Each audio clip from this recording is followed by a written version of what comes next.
تھے, ایک بندے نے ایک دفعہ پوچھا جی فرد کا درجہ زیادہ کہ سنت کا؟ فرمانے لگے فرض کا. تو کہنے لگے پھر سیدھا منہ دھویا کریں. آپ وضو میں پہلے ہاتھ دھوتے ہیں, پھر کلی کرتے ہیں, پھر ناک میں پانی ڈالتے ہیں. تو منہ فرض تو منہ دھونا ہے پہلے, ہاتھ دھونا بھی وضو میں سنت ہے, ناک میں پانی ڈالنا بھی سنت ہے, کلی کرنا بھی.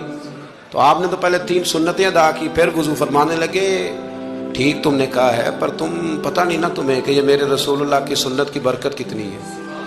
شریعت حکم دیتی ہے کہ پانی معتدل ہونا چاہیے وضو کرنے کے لیے, نہ زیادہ ٹھنڈا ہو نہ زیادہ گرم ہو. زیادہ گرم ہو تو منہ جل جاتا ہے.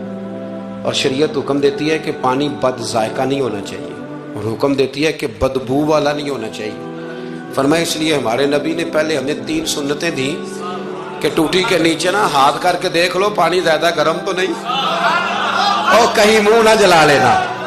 اور پھر ہمارے نبی نے ہمیں سنت دے کے بتایا کہ منہ میں ڈال کے دیکھ لو بد ذائقہ تو نہیں. پھر کہا ناک میں ڈال کے دیکھ لو کہ اس سے بو تو نہیں آتی. فرمایا مصطفیٰ نے کہا میری 3 سنتیں ادا کر کے اب چہرے پہ پانی ڈالو گے تو فرض ادا کرنے کا مزہ آ جائے گا.